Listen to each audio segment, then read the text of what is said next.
What up, people? It's your boy Marv Blatt, and this is another edition of The Nerds in the Hood. Folks, let's get down to it. We all know what we saw last night. That's why you clicked on this page, y'all. Last night was a movie, for real. A mini-series movie, basically. We have to talk about, now that the dust is settled and all 8 episodes are completed, we have to talk about the hit TV miniseries, The Penguin. So, I don't even know where to start. First off, if you rocking with me watching this video, I appreciate you. Make sure you like, share, subscribe, comment. Let's talk about it together. Hit us up, Nerds in the Hood. Follow us on all social media. If you go into our description below, the link tree is there. So now that we got all that out the way, let's talk about it. So, 8 episodes, man. And this was an amazing show. Spoilers ahead, by the way. And I still now have to sit here and wonder to myself, what was the better of the two comic book shows between this and Agatha All Along? Because in terms of live action comic book shows outside of The Boys, this was like 2 of the best like mini series. Because The Boys is ongoing, even though it's about to end in a year or so. But the way it ended to me was very interesting. It was definitely a thrill ride. It definitely had me on the edge of my seat. All 8 episodes were really good, but the 8th episode really brought it home. Especially just that brief moment when Sophia tried to get Oz to just break and just simply tell the truth that he is solely responsible for his brother's passing away. He couldn't even come to terms and just say that. He couldn't even break. And that is what I really admired about this show and the performances, because we always have to remind ourselves when we watch a show like this, even though it's a comic book show, this is Gotham. This is Gotham. If you know the Batman and the universe of the Batman, all his villains was crazy. They is some crazy mofos. His villains are crazy. They're insane. They have deranged issues, but they all have issues. We don't know what most of those issues are until we're shown these issues. And I never really knew what the Penguin's issues was outside of the walk and the whole body frame and all that stuff. I didn't know his issues. I was aware of Joker's issues. I was aware of Poison Ivy and other people's, but I wasn't aware of his. I didn't really know if I always thought he just had a love of the animal, the penguin. And then you find out later, it was a whole mafia thing. I found some of that out in Gotham, but I didn't know all of it. So, and I'm talking about the TV show Gotham, if you know. So, for me, to see an origin story where your man's was so obsessed with his mom, so obsessed with making his mom proud and making sure she didn't have to work another day in her life or lift a finger to do any type of work, it was very demented. I love my moms, but I would never go as hard as what he was going to do the things for her that he was trying to do. Even at the end, when he got his own girlfriend to dress up like his mother and then make her say things that he would want his mom to say. It's just a testament to how obsessed with his mom he is and how hard he's willing to go to make his mother proud. But at the same time, it's there's a screw loose in him, but there's also a screw loose in his mom too. His mom was suffering from dementia. So for his mom to kind of sit there and be on some vibe of one minute she's forgetting and the next minute she's it's because she lost it a while back because she had to sit there and acknowledge the fact in her mind, I know that you are the reason my sons are gone. But also at the same time, I can't bring it to myself to take you out neither because you're my son too. So she was conflicted. And I think that's what helped. Not in a good way, but what I'm saying is I think that's played a heavy part in her mental breakdown as well. But to see Oz when the way he did it was even when he got his revenge on Sophia, to see it happen in the sense of hey, listen, I'm not even gonna take you out like that. That'd be too easy. Cause if you ever heard any rap song like Biggie rap song, what was one lyric he said? I'd rather go to I'd rather go to hell than go to jail. That tells you that jail is a fate worse than death. That is so crazy. And now she's in jail and she's watching. She's gonna have to watch him win until she gets out. But we don't know what the letter that she got from her sister was. Maybe it's a ticket out of there. Because we don't know if we're getting another season of this. But we do know at the end, it does tie into what the Batman 2 could be about. And I feel like after this series, we're definitely going to see the Penguin again. We're going to see him in the next Batman movie, no doubt. And folks, if you don't know by now, this whole series has nothing to do with the Batmans that you see in like the James Gunn movies and the DCU. It's not has nothing to do with the Ben Affleck Batman. Has nothing to do with the was there another Batman outside of Robert Pattinson? No. Yeah, it has nothing to do with the Ben Affleck Batman series. This is all the Robert Pattinson Batman, the Matt Reeves Batman series that he's creative. And now he's an executive producer on this series as well. So I think a lot of what stems in these like in this show is it was dealing with a lot of just like mental issues and what makes these regular like gangsters just so sick in the head. This is literally like crazy Sopranos. You know what I mean? Like it's Sopranos on drugs. Like that's basically what it was. Because it had the elements of the Sopranos. Like every time I heard Colin Farrell, who did an amazing job as the Penguin, by the way, every time I seen him like just pull up and talk, it sounded a little bit like Tony Soprano. Or at least a character in that world. And that's what made me like it gave me like those flashbacks of Tony Soprano's days. Rest in power, James Gandolfini. It gave me all of those like surprising nostalgia. Kristen Militoli, her performance as well gave me those flashbacks too. But what more can I say that's already been said? She was the MVP of this whole like show. It should have been Colin Farrell. It really should have been Colin Farrell. But she held it down. What a performance. If they're probably gonna snub these people on awards, but if they don't, I really hope one of them gets an award out of this because they all played a better part than they should have. And it's not often that you watch a comic book show in the Marvel or DC universe and get a performance like this. Like if you look at Marvel, what do we get? We got with Angela Bassett as the Queen of Wakanda and Chadwick Boseman when he was doing his thing. Like we got a few good standout performances here and there, but nothing that made you go, man, I would at least want you to get nominated for an award. So this was one of those moments. You know, DC, outside of the Joker movies, we wasn't getting a lot of that neither. So this was one of those moments where Colin and Kristen at least should get nominated. If the show gets nominated, cool, but Colin and Kristen for their individual performances should get nominated for an award. I felt that both of their performances was fire. Deidre O'Connell, who played Penguin's mom, she should probably get some type of recognition too.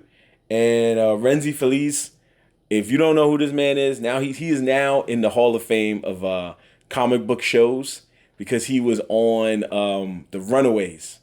That was an old Marvel show from a few years ago.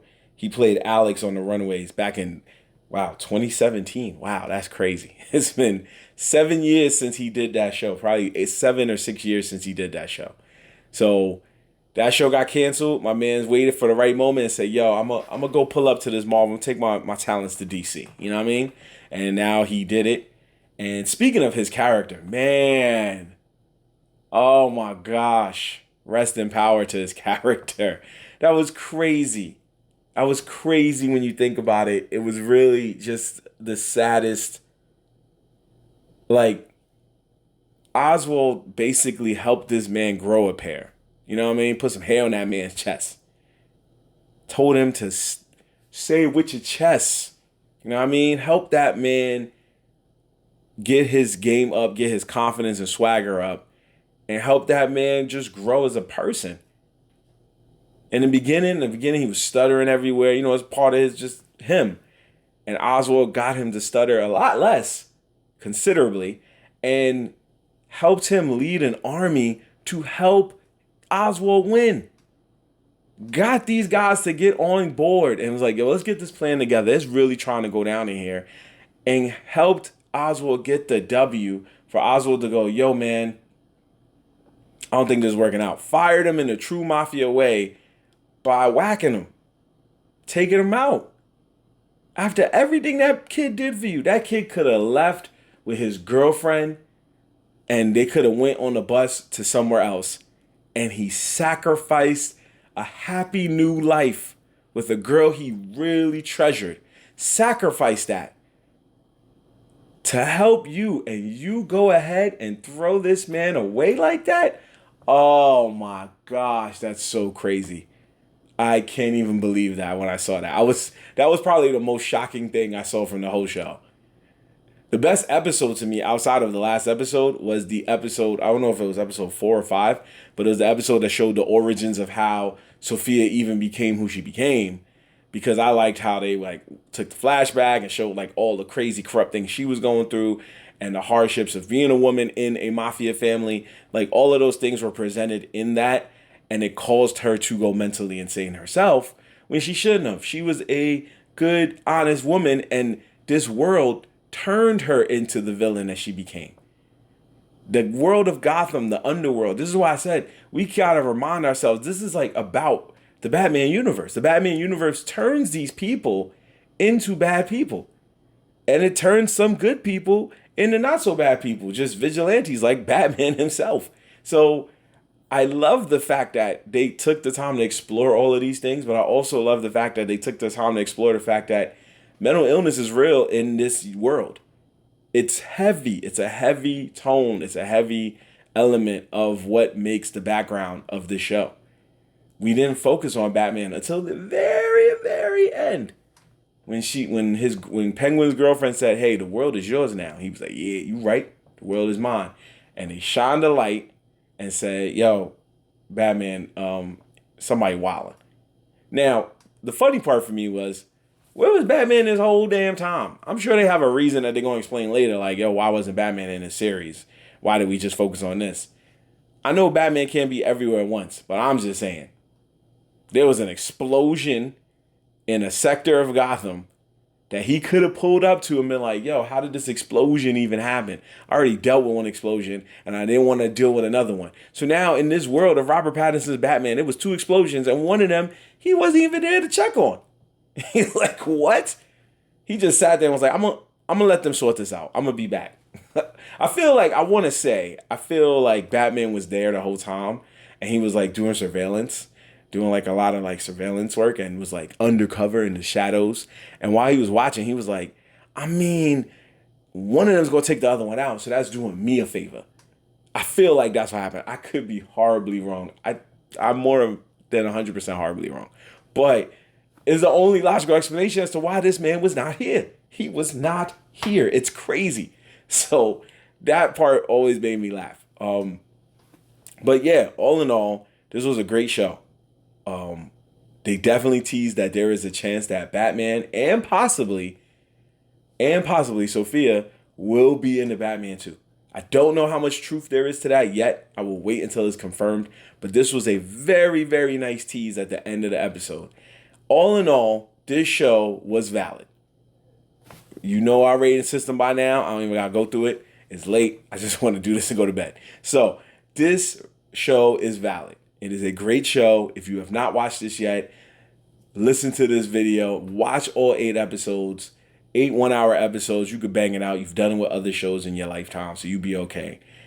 But I really just am in awe by the performances of Kristen Milioti, Deidre O'Connell, Renzi Veliz, and Colin Farrell, man. You are a legend. You've been in so much projects, past and present. And to see you do this Penguin another time is really, really good. When I saw it in the Batman movie, I was like, yo, this guy's doing a pretty good job. But to see it now, it was like, to do it for 8 episodes, man. Because to play this demented dude that couldn't even tell the truth that he is the reason his mom lost her 2 other sons. He couldn't.